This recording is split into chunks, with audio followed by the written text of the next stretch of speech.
السلام علیکم۔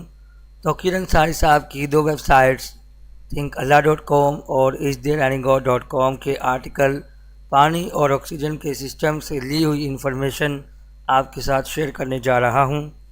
توقیر انصاری صاحب اپنے آرٹیکل میں لکھتے ہیں، ایک عام آدمی کے لیے یہ بڑی سوچنے کی بات ہے کہ ہمارے بنانے والے نے میٹھے پانی کا سسٹم کیوں اور کیسے بنایا۔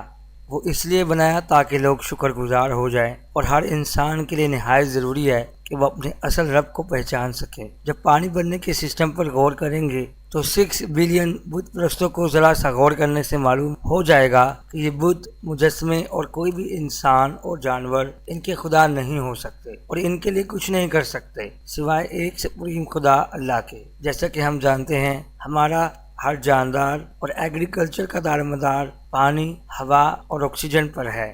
ایسا میٹھے پانی اور آکسیجن کا سسٹم اللہ نے پوری کائنات میں کسی بھی پلانٹ میں نہیں بنایا، جبکہ سائنسدان ایسے سیارے کی تلاش میں رہتے ہیں جہاں کسی جاندار کے رہنے کا انتظام ہو، جو کہ ممکن نہیں ہے، کیونکہ کوئی بھی چیز خود بخود وجود میں نہیں آتی بلکہ ضرورت کے مطابق بنائی جاتی ہے۔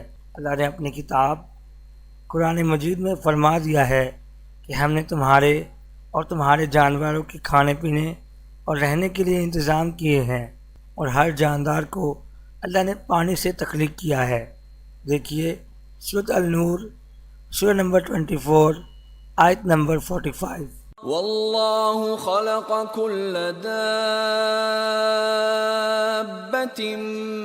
من ماء فمنهم من يمشي على بطنه ومنهم من يمشي على رجلين ومنهم من يمشي على أربع يخلق الله ما يشاء إن الله على كل شيء قدير۔ اور اللہ نے ہر جاندار ایک طرح کے پانی سے پیدا کیا، کوئی پیٹ کے بل چل رہا ہے تو کوئی 2 ٹانگوں پر اور کوئی 4 ٹانگوں پر۔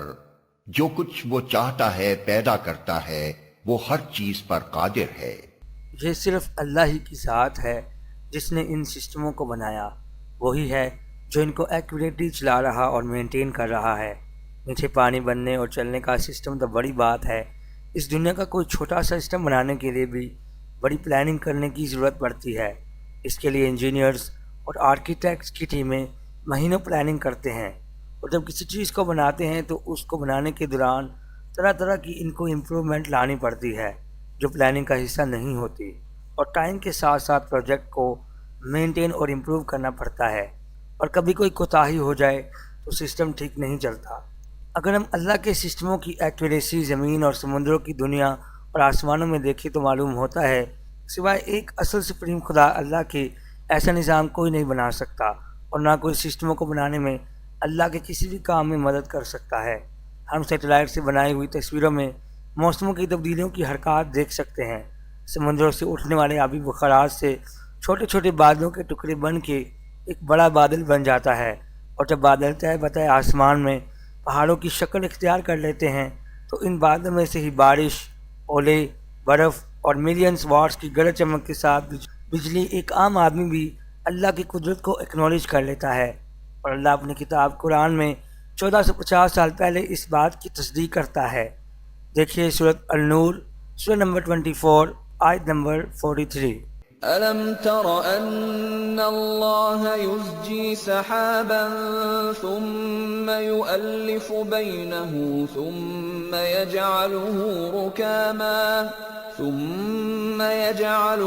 رُكَامًا فَتَرَى الْوَدْقَ يَخْرُجُ مِنْ خِلَالِهِ وينزل من السماء من جبال فيها من برد فيصيب به من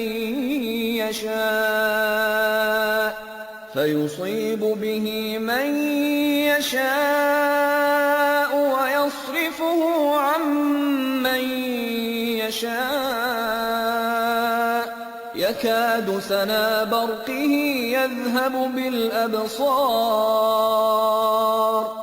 کیا تم دیکھتے نہیں ہو کہ اللہ بادل کو آہستہ آہستہ چلاتا ہے، پھر اس کے ٹکڑوں کو باہم جوڑتا ہے، پھر اسے سمیٹ کر ایک کثیف ابر بنا دیتا ہے، پھر تم دیکھتے ہو کہ اس کے خول میں سے بارش کے قطرے ٹپکتے چلے آتے ہیں، اور وہ آسمان سے ان پہاڑوں کی بدولت جو اس میں بلند ہیں اولے برساتا ہے، پھر جسے چاہتا ہے ان کا نقصان پہنچاتا ہے اور جسے چاہتا ہے ان سے بچا لیتا ہے۔